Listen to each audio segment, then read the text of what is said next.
Shalom, salam di dalam damai sejahtera Tuhan Yesus Kristus. Salam kita bertemu kembali di dalam kebenaran Injil. Ajaran Injil sepenuh dari Tuhan Yesus Kristus di dalam ibadah tengah minggu kita di malam ini dengan tema Nubuat Kemerdekaan. Masih dalam suasana bulan kemerdekaan, saudara-saudaraku, marilah kita terus menggali makna kemerdekaan itu, terutama di dalam kebenaran, yaitu sesuai dengan rancangan dan kehendak Allah untuk umat pilihannya. Saudara-saudaraku yang berbahagia, secara umum kita mengenal bangsa Israel sebagai umat pilihan Allah.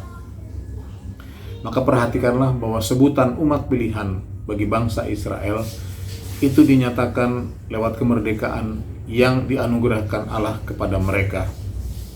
Keluar dari perbudakan tanah Mesir untuk masuk dan menikmati tanah perjanjian sebagai tanah air bangsa Israel. Itu semua adalah bagian daripada rancangan dan kehendak Allah yang sempurna. Dikatakan bagian, saudara-saudaraku, karena identik atau serupa dengan peristiwa kemerdekaan Israel lewat kematian dan kebangkitan Yesus Kristus anak Allah. Maka semua orang dari berbagai bangsa akan dimerdekakan menjadi umat pilihan perjanjian baru untuk menikmati, saudara-saudaraku, kemerdekaan yang abadi atau keselamatan yang kekal, yaitu di bumi seperti di surga sampai masuk ke dalam kerajaan surga yang kekal. Itulah sesungguhnya kemerdekaan yang sejati, yang menggenapi atau menyempurnakan kemerdekaan bangsa Israel dari perbudakan Mesir, disempurnakan menjadi kemerdekaan yang kekal bagi semua umat yang percaya kepada Tuhan Yesus Kristus. Itulah yang akan kita bahas pada malam hari ini, nubuat kemerdekaan, yaitu peristiwa kemerdekaan bangsa Israel yang digenapi atau disempurnakan menjadi kemerdekaan yang abadi. Mari kita periksa ayatnya yang tertulis di dalam kitab Kolose pasal 2, saudara-saudaraku. Kolose pasal 2 ayat 16 dan 17.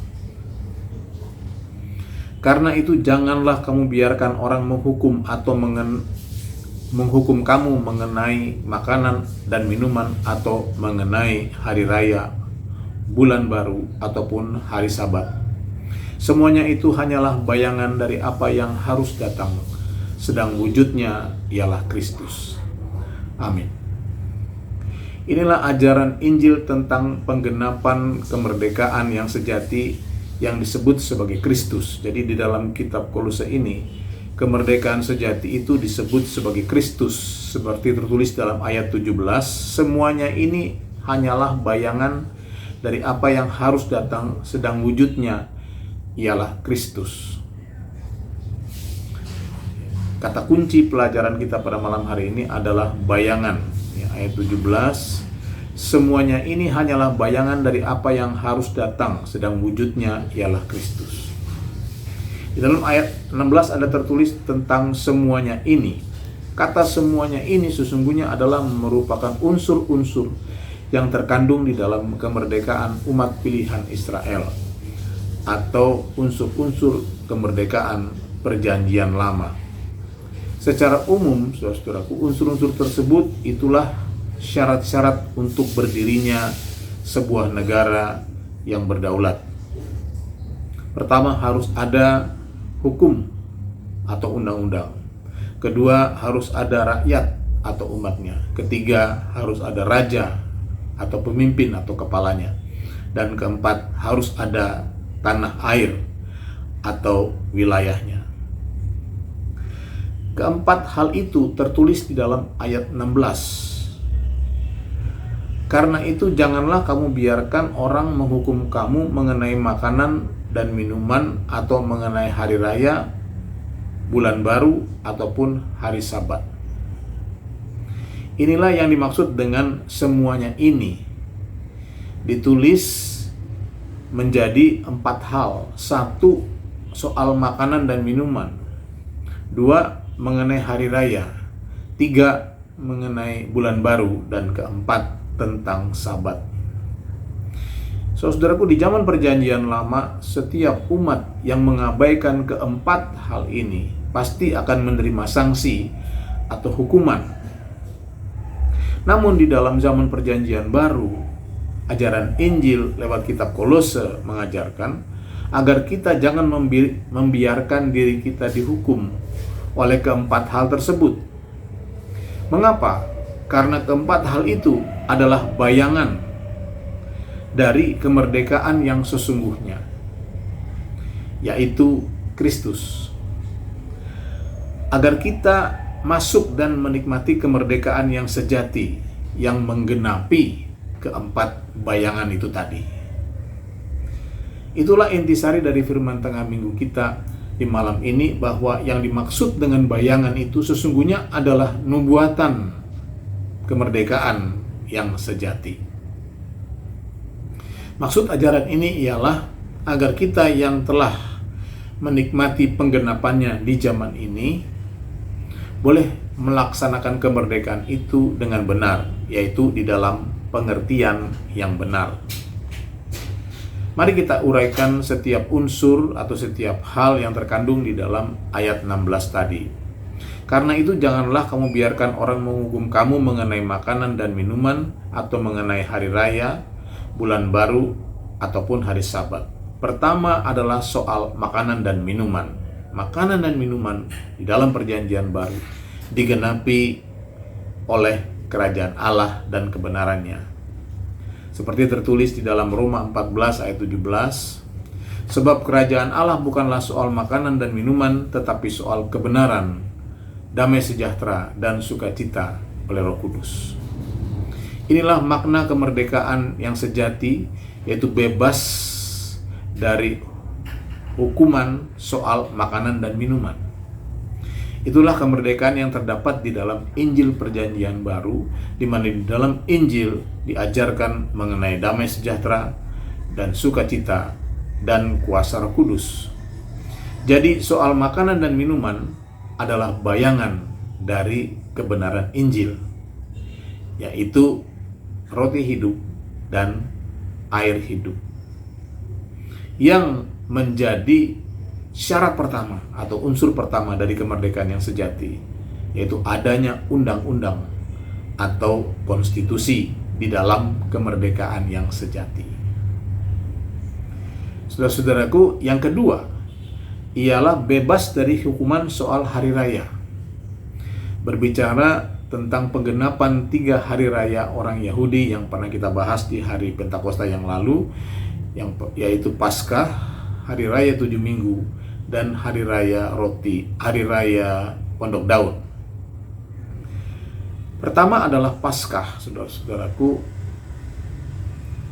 sebagai awal atau proklamasi kemerdekaan lewat kematian dan kebangkitan Yesus anak Allah, yang menyempurnakan Paskah atau proklamasi kemerdekaan umat Israel di Mesir. Mari kita baca ayatnya yang tertulis di dalam Keluaran 12 ayat 1-7. Keluaran 12 ayat 1-7, demikian firman Tuhan. Berfirmanlah Tuhan kepada Musa dan Harun di tanah Mesir, bulan inilah akan menjadi permulaan segala bulan bagimu, itu akan menjadi bulan pertama bagimu tiap-tiap tahun. Katakanlah kepada segenap jemaah Israel, pada tanggal 10 bulan ini diambillah oleh masing-masing seekor anak domba, menurut kaum keluarga seekor anak domba untuk tiap-tiap rumah tangga. Tetapi jika rumah tangga itu terlalu kecil jumlahnya untuk mengambil seekor anak domba, maka ia bersama-sama dengan tetangganya yang terdekat di rumahnya haruslah mengambil seekor menurut jumlah jiwa. Tentang anak domba itu kamu buatlah perkiraan menurut keperluan tiap-tiap orang. Anak dombamu itu harus jantan, tidak bercela, berumur setahun. Kamu boleh ambil domba atau kambing. Kamu harus mengurungnya sampai hari yang ke-14 bulan ini. Lalu seluruh jemaah Israel yang berkumpul harus menyembelihnya pada waktu senja. Kemudian dari darahnya haruslah diambil sedikit dan dibubuhkan pada kedua tiang pintu dan pada ambang atas pada rumah-rumah di mana orang memakannya. Amin. Inilah Paskah pertama di zaman Musa, sebagai proklamasi kemerdekaan bangsa Israel yang wajib diperingati setiap tahun, yang masih berlaku sampai hari ini. Paskah itu terdiri dari dua bagian. Yang pertama adalah persiapan Paskah, dan yang kedua adalah Paskahnya sendiri. Persiapan Paskah seperti tertulis di dalam ayat 3, katakanlah kepada segenap jemaah Israel, pada tanggal 10 bulan itu diambillah oleh masing-masing seekor anak domba menurut kaum keluarga, seekor anak domba untuk tiap-tiap rumah tangga. Amin. Itu persiapan Paskah. Kemudian Paskahnya sendiri, yaitu pada tanggal 14 bulan itu, seperti tertulis di dalam ayat 5 dan 6. Anak dombamu itu harus jantan, tidak bercela, berumur setahun. Kamu boleh ambil domba atau kambing. Kamu harus mengurungnya sampai hari yang ke-14 bulan ini. Lalu seluruh jemaah Israel yang berkumpul harus menyembelihnya pada waktu senja. Amin. Di dalam Paskah Perjanjian Lama ini sesungguhnya terkandung nubuat atau bayangan dari Kristus. Yesus Kristus seorang laki-laki yang disebut oleh Yohanes Pembaptis sebagai anak domba Allah, yang terlebih dahulu dipersiapkan selama 4 hari. Ya, dari tanggal 10 sampai tanggal 14 dipersiapkan selama 4 hari, dikurung selama 4 hari, yang menggambarkan keempat zaman sebelum Yesus dilahirkan. Pertama zaman Purba, kedua zaman Nuh, ketiga zaman Abraham atau zaman perjanjian, dan keempat zaman Musa atau zaman hukum Taurat. Dengan perkataan lain, saudara-saudaraku, kemerdekaan yang sejati di dalam Yesus Kristus adalah rancangan dan kehendak Allah yang sudah ditetapkan sejak awal zaman, yang digenapi dengan kematian dan kebangkitan Yesus Kristus di zaman akhir. Itulah unsur kedua dari kemerdekaan. Kalau tadi unsur pertama adanya undang-undang atau konstitusi, yaitu, saudara-saudaraku, kebenaran Injil atau Injil Perjanjian Baru sebagai undang-undang dan konstitusi, air hidup dan roti hidup. Unsur yang kedua adalah, saudara-saudaraku, rakyat atau umat yang ditebus oleh Paskah, di mana Paskah Kristus tidak boleh berhenti atau berpuas diri sampai di situ, melainkan harus terus berlanjut sebagaimana digambarkan di dalam hari-hari raya orang Yahudi. Kita baca ayat selanjutnya, Keluaran 13 ayat 4-7. Demikian firman Tuhan, hari ini kamu keluar dalam bulan Abib, apabila Tuhan telah membawa engkau ke negeri orang Kanaan, orang Het, orang Amori, orang Hewi, dan orang Yebus, negeri yang telah dijanjikannya dengan sumpah kepada nenek moyangmu untuk memberikannya kepadamu, suatu negeri yang berlimpah-limpah susu dan madunya. Maka engkau harus melakukan ibadah ini dalam bulan ini juga. Makanlah roti yang tidak beragi 7 hari lamanya, dan pada hari yang ke-7 akan diadakan hari raya bagi Tuhan. Roti yang tidak beragi haruslah dimakan selama 7 hari itu. Sesuatu pun yang beragi tidak boleh dilihat padamu, bahkan ragi tidak boleh dilihat padamu di seluruh daerahmu. Amin. Umat yang telah dimerdekakan tadi itu memiliki kewajiban untuk makan roti yang tidak beragi selama 7 hari berturut-turut sebelum menikmati hari raya. Ini adalah gambaran atau bayangan dari umat tebusan Kristus di zaman akhir, yang harus menjalankan Injil Kristus tadi, ya, roti hidup dan air hidup tadi, undang-undang tadi, sebagai roti yang tidak beragi, yaitu harus dijalankan dengan murni dan bertanggung jawab. Selama 7 hari itulah lambang atau periode zaman akhir sampai akhir zaman. Firman Tuhan Yesus sendiri katakan gambarannya adalah seperti zaman Nuh dan zaman Lot. 7 hari sampai kepada hari terakhir.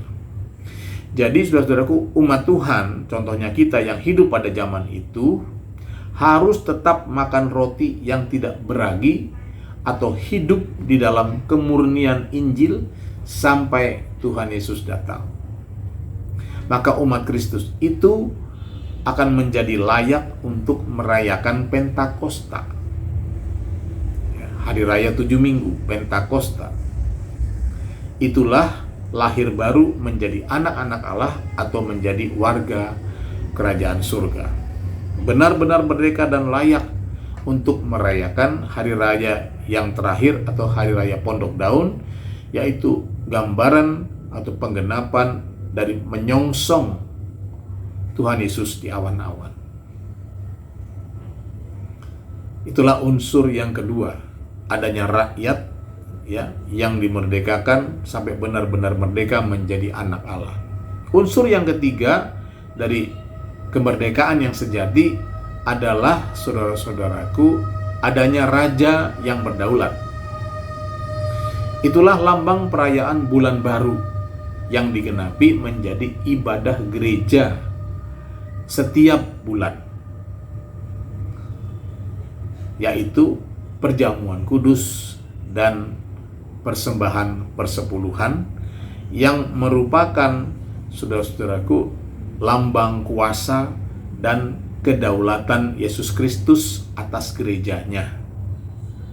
Sesuai atau seturut dengan peraturan Melkisedek, Yesus sebagai Raja Imam, yaitu sebagai imam besar atau pemimpin besar sekaligus Raja Damai. Akhirnya, saudara-saudaraku, hal yang keempat di dalam kemerdekaan yang sejati, harus ada wilayah atau tanah air. Di dalam pelajaran ini dilambangkan dengan Sabat, sesuai dengan yang kita baca di dalam ayat mas kita tadi. Saya bacakan untuk Anda sekali lagi. Karena itu janganlah kamu biarkan orang menghukum kamu mengenai makanan dan minuman yang tadi digenapi menjadi kerajaan Allah dan kebenarannya, kebenaran Injil. Yang kedua, mengenai hari raya, itulah umat yang ditebus oleh Paskah dan disempurnakan menjadi anak-anak Allah. Dan yang terakhir, yang ketiga adalah adanya raja yang berdaulat, yang dilambangkan dengan ibadah bulan baru, melambangkan Yesus Kristus yang berdaulat. Dan unsur yang keempat adalah Sabat. Penggenapan Kristus atau kemerdekaan yang sejati di dalam hari Sabat ialah tanah air yang diciptakan atau disediakan Allah bagi umatnya. Pada mulanya, selama 6 hari, Allah menciptakan langit dan bumi dan isinya. Tetapi hari yang ketujuh adalah hari perhentian penuh untuk, saudara-saudaraku, dikuduskan dan dihormati. Di hari itulah umat manusia patut bersyukur dan menghormati Allah yang menciptakan langit dan bumi dan menempatkan manusia di dalam Firdaus sebagai tempat tinggalnya. Itulah Sabat yang awal, yang akan digenapi dengan Sabat yang akhir dengan kerajaan Kristus atau kerajaan 1000 tahun. Itulah hari ketujuh atau hari terakhir di akhir zaman. Kita baca ayat selanjutnya. Matius 5 ayat 17-20. Matius 5 ayat 17-20. Demikian firman Tuhan Yesus. Janganlah kamu menyangka bahwa aku datang untuk meniadakan hukum Taurat atau kitab para nabi. Aku datang bukan untuk meniadakannya, melainkan untuk menggenapinya. Karena aku berkata kepadamu, sesungguhnya selama belum lenyap langit dan bumi ini, 1 iota atau 1 titik pun tidak akan ditiadakan dari hukum Taurat sebelum semuanya itu terjadi. Karena itu siapa yang meniadakan salah satu dari perintah hukum Taurat sekalipun yang paling kecil dan mengajarkannya demikian kepada orang lain, ia akan menduduki tempat yang paling rendah di dalam kerajaan surga. Tetapi siapa yang melakukan dan mengajarkan segala perintah-perintah hukum Taurat, ia akan menduduki tempat yang tinggi di dalam kerajaan surga. Maka aku berkata kepadamu, jika hidup keagamanmu tidak lebih benar daripada hidup keagamaan ahli-ahli Taurat dan orang-orang Farisi, sesungguhnya kamu tidak akan masuk ke dalam kerajaan surga. Amin. Saudara-saudaraku yang berbahagia, di dalam Injil sepenuh firman tengah minggu di hari ini tentang nubuat kemerdekaan adalah pelajaran tentang Kristus sebagai penggenapan kemerdekaan yang sejati, yaitu merdeka dari tuntutan hukum dan peraturan yang ada di dalam kitab Taurat, di mana Injil Kristus datang untuk menggenapi hukum Taurat, menjadi konstitusi atau hukum yang memerdekakan. Itulah hukum kasih yang harus dijalankan dengan murni dan bertanggung jawab. Firman Tuhan Yesus sendiri menyatakan bahwa Injil sepenuh itu bukanlah mau meniadakan hukum Taurat, apalagi mengajarkan umat atau mengajarkan orang untuk meniadakan hukum Taurat. Karena itu bertentangan dengan ajaran Injil sepenuh itu sendiri, yaitu kebenaran yang memerdekakan.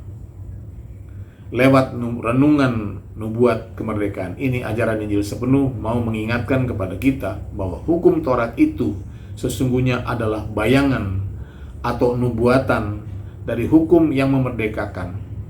Itulah hukum kasih yang terkandung di dalam Injil Perjanjian Baru.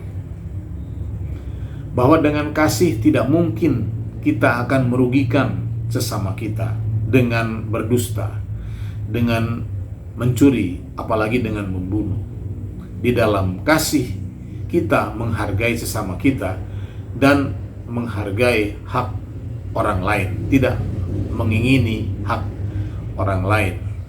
Terlebih kasih kepada Allah adalah kepatuhan dan ketaatan kepada seluruh perintah dan firman-Nya. Kita baca ayat yang terakhir, Yakobus 1 ayat 23 sampai 25. Yakobus 1 ayat 23 sampai 25. Sebab jika seorang hanya mendengar firman saja dan tidak melakukannya, ia adalah seumpama seorang yang sedang mengamat-amati mukanya yang sebenarnya di depan cermin. Baru saja ia memandang dirinya, ia sudah pergi atau ia segera lupa bagaimana rupanya. Tetapi barang siapa meneliti hukum yang sempurna, yaitu hukum yang memerdekakan orang, dan ia bertekun di dalamnya, jadi bukan hanya mendengar untuk melupakannya, tetapi sungguh-sungguh melakukannya, ia akan berbahagia oleh perbuatannya. Amin. Nasihat di hari ini ialah agar kita yang hidup di zaman ini menjalankan kemerdekaan itu tidak dengan samar-samar seperti umat Perjanjian Lama. Karena kemerdekaan yang sejati itu telah digenapi lewat kematian dan kebangkitan Kristus, lewat Paskah Kristus yang menjadikan Tuhan Yesus Kristus sebagai kepala dan menjadikan kita sebagai bagian dari tubuhnya. Telah tersedia kerajaan surga yang kekal, asalkan kita sungguh-sungguh menjadi pelaku Injil Kristus dengan murni dan bertanggung jawab. Terpujilah nama Tuhan Yesus Kristus untuk selama-lamanya. Tuhan Yesus memberkati. Mari saudaraku, kita akan masuk di dalam doa syafaat kita. Namun terlebih dahulu, mari kita mengangkat satu pujian, Selidiki Aku. Selidiki aku, lihat hatiku, apakah ku sungguh mengasihi Yesus, Kau yang Maha Tahu dan menilai hidupku, tak ada yang tersembunyi bagimu. Selidiki aku, lihat hatiku, apakah ku sungguh mengasihimu, Yesus, Kau yang Maha Tahu dan menilai hidupku. Tak ada yang tersembunyi bagimu. Telah kulihat kebaikanmu yang tak pernah habis di hidupku. Ku berjuang sampai akhirnya Kau dapati ya, ku tetap setia. Telah kulihat kebaikanmu yang tak pernah habis di hidupku. Ku berjuang sampai akhirnya Kau dapati ya, ku tetap setia. Kita masuk di dalam doa syafaat kita. Bapa di dalam surga, Tuhan Yesus Kristus, sungguh hati kami melimpah dengan ucapan syukur kalau pada hari ini kami masih boleh dapat Tuhan beribadah bersama-sama lewat ibadah online, ibadah tengah minggu kami. Bapa di dalam surga, semua itu hanyalah anugerah dan kasih karunia-Mu kepada kami. Biarlah Bapa, setiap rumah yang mengikuti acara ibadah ini boleh dipenuhi dengan hadirat-Mu. Hadirat-Mu menjamah seisi rumah tangga kami untuk menerima keselamatan, yaitu kemerdekaan yang daripada-Mu. Bahkan lebih daripada itu, biarlah memancar kemuliaan-Mu ke sekeliling tetangga kami, untuk Tuhan menjamah dan melembutkan hati orang-orang di sekeliling kami, untuk mau datang beribadah kepada-Mu, menerima keselamatan, menerima kemerdekaan yang sejati. Terima kasih Bapa di dalam surga. Terima kasih buat lawatan-Mu lewat firman-Mu. Kau mengajarkan kepada kami agar kami yang hidup di zaman ini boleh menjalankan kemerdekaan yang telah Engkau anugerahkan lewat kematian dan kebangkitan-Mu, dengan bersungguh-sungguh bertekun di dalam kebenaran Injil-Mu. Terima kasih Bapa di dalam surga. Engkaulah kiranya yang mengulurkan tangan-Mu dan menjamah kami sekaliannya, agar kami benar-benar menjadi umat yang mencintai firman-Mu, ya Tuhan Yesus Kristus. Jadikan kami satu Bapa, sehati sepikir dalam Injil sepenuh-Mu. Biarlah Engkau membuka mata hati kami untuk dapat melihat ajaran Injil sepenuh-Mu sebagai ajaran yang sempurna, keselamatan yang sempurna yang datang daripada-Mu. Biarlah kiranya Bapa, gereja-Mu, umat-Mu dibangun hanya berlandaskan kebenaran Injil-Mu saja. Terima kasih Tuhan Yesus Kristus. Kami serahkan gereja kami ke dalam tangan-Mu. Kaulah yang melindungi dan memagarinya dari orang-orang jahat, roh-roh jahat, dan ajaran-ajaran sesat.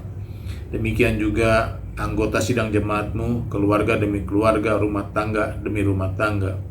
Dari yang termuda sampai yang tertua, jiwa baru, jiwa lama sekaliannya, kami serahkan seluruh kehidupan kami hanya di dalam naungan kasih karunia-Mu. Ya Bapa, umat-Mu yang sekolah, yang kuliah, yang bekerja, mengerjakan tugas-tugas rumah tangga, berusaha, wirausaha dan berdagang. Nyatalah pemerintahan-Mu, nyatalah kerajaan-Mu dalam kehidupan kami sehari-hari, terutama untuk umat-Mu yang berkekurangan, para manula, para janda dan anak yatim di antara kami. Nyatalah pembelaan dan kasih-Mu dalam kehidupan kami. Terima kasih Tuhan Yesus Kristus. Engkaulah yang memulihkan setiap jam-jam ibadah kami ini Bapa di dalam surga, supaya setiap ibadah kami Engkau boleh hadir di tengah-tengah kami, untuk Bapa di dalam surga membebaskan umat-Mu, memerdekakan umat-Mu di dalam kebenaran-Mu. Terima kasih Tuhan Yesus Kristus. Urapilah hamba-hamba-Mu yang mengambil bagian di dalam pelayanan dalam gereja-Mu ini, terutama hamba-hamba-Mu yang menyampaikan firman-Mu. Biarlah urapan-Mu semakin kau tambah-tambahkan urapan baru yang dari surga. Terutama buat hamba-Mu Ibu Gembala kami di masa tuanya, biarlah dia tetap sehat, tetap semangat, tetap bersuka cita, tetap berbahagia di dalam gendongan-Mu, menikmati kasih sayang-Mu, yaitu Bapa di dalam surga. Urapan-Mu juga Kau berikan selalu dalam kehidupannya untuk dapat memberitakan Injil-Mu setiap pagi. Bebaskan umat-Mu dari segala sakit penyakit dan segala belenggu-belenggu yang menghalangi umat-Mu datang. Di dalam nama Tuhan Yesus, bebaskanlah mereka. Jiwa baru, jiwa lama Tuhan, baik secara jasmani maupun rohani Tuhan Yesus Kristus, biarlah Engkau melepaskan mereka dari berbagai belenggu dan sakit penyakit. Umat-Mu di dalam pergumulan, di dalam pekerjaannya Tuhan Yesus Kristus, biarlah Engkau yang membela, menjadikan mereka menjadi umat kesayangan di tempat mereka bekerja. Demikian juga Bapa, mereka yang membutuhkan pekerjaan, Kau memberikan pekerjaan kepada mereka, agar mereka boleh datang kepadamu, ya Tuhan, membawa ucapan syukurnya kepadamu. Demikian juga Bapa, mereka yang sudah waktunya berumah tangga, Kau berikan mereka jodoh yang sepadan kepada mereka. Mereka yang sudah menjalinkan hubungan Tuhan Yesus Kristus, kiranya Kau memimpin langkah mereka, menaungi mereka dengan kasih dan kebenaran-Mu, masuk ke dalam pernikahan kudus. Terima kasih Tuhan Yesus Kristus. Demikian juga umat-Mu yang sudah siap Tuhan masuk ke dalam pemberkatan pernikahan kudus. Engkau yang memberikan pembelaan, Kau memberikan kelegaan dan kemurahan-Mu. Terima kasih Tuhan Yesus Kristus. Sekarang kami berdoa Bapa di dalam surga untuk umat pilihan-Mu bangsa Israel. Kau yang memberkati negara ini Tuhan, Kau yang melindungi negara ini daripada yang jahat. Terutama Engkau memberkati penginjilan-penginjilan yang ada di tanah perjanjian, khususnya dilakukan oleh umat pilihan-Mu dari kedua belas suku itu. Biarlah Engkau mengurapi mereka dengan urapan yang daripada-Mu, diperlengkapi dengan tanda-tanda ajaib di dalam nama-Mu Tuhan Yesus Kristus, agar bertambah-tambahlah jumlah dan bilangan umat pilihan-Mu dan pemimpin-pemimpin di Israel yang bertobat, menerima Yesus Kristus sebagai Tuhan dan Juru Selamat. Jumlahnya lebih banyak daripada saat kemarin kami berdoa kepadamu. Mohon berkat-Mu buat kota Yerusalem, penuhilah dengan damai sejahtera-Mu, terutama lewat lawatan Roh-Mu yang kudus. Terima kasih Tuhan Yesus Kristus. Kami berdoa buat bangsa negara kami Indonesia ini, Kau yang menjaga dan melindungi dengan belas kasihan-Mu Tuhan. Luputkanlah dari berbagai bencana tulah-tulah, tanda-tanda akhir zaman. Ampuni dosa kesalahan bangsa kami, biar bangsa kami mendapat kasih karunia di mata-Mu. Kau yang memberkati penginjilan-penginjilan di Indonesia, tambahkanlah penginjil-penginjil yang Kau urapi, perlengkapi dengan tanda-tanda ajaib di dalam nama-Mu ya Tuhan Yesus Kristus. Utuslah berbagai penjuru pelosok Indonesia, agar bertambah-tambah jumlah dan bilangan saudara-saudara kami sebangsa dan setanah air yang bertobat, menerima Yesus Kristus sebagai Tuhan dan Juru Selamat. Jumlahnya lebih banyak daripada saat kemarin kami berdoa kepadamu. Pimpinlah para petobat baru, pimpin para murtadin dengan kebenaran Injil-Mu. Biarlah berita Injil sepenuhnya meluas di seluruh Indonesia. Lawatlah pemimpin-pemimpin kami, pemerintahan kami dari yang tertinggi sampai yang terendah, dari pusat sampai daerah. Terangi hati dan pikiran mereka untuk mengerti apa yang menjadi kehendak-Mu. Dan mampukanlah pemimpin-pemimpin kami untuk menjalankan pemerintahan di dalam kasih, pemerintahan yang berkerukunan, agar bangsa ini boleh diberkati. Ulurkanlah tangan-Mu yang penuh kuasa. Singkirkanlah Tuhan segala keserakahan, kemunafikan, dan radikalisme dari bangsa Indonesia ini. Terima kasih Tuhan Yesus Kristus. Akhirnya kami serahkan jiwa raga kami sepanjang malam ini ke dalam tangan-Mu. Di dalam istirahat malam kami, biarlah sementara tubuh kami terlelap, roh kami tetap berjaga-jaga oleh Roh-Mu yang kudus, agar esok pagi kami boleh dibangkitkan menjadi umat pemenang. Terpujilah nama-Mu dari sekarang sampai selama-lamanya. Inilah doa syafaat kami, mohon disempurnakan, sebab semua hanya kami peralaskan di dalam nama-Mu. Terima kasih Tuhan Yesus Kristus. Dan di dalam nama-Mu Tuhan Yesus Kristus, kami tutup ibadah kami dengan doa yang Engkau ajarkan. Bapa kami di dalam surga, dikuduskanlah nama-Mu, datanglah kerajaan-Mu, jadilah kehendak-Mu di bumi seperti di surga. Berikanlah kami pada hari ini makanan kami yang secukupnya, dan ampunilah kami akan kesalahan kami, seperti kami juga mengampuni orang yang bersalah kepada kami.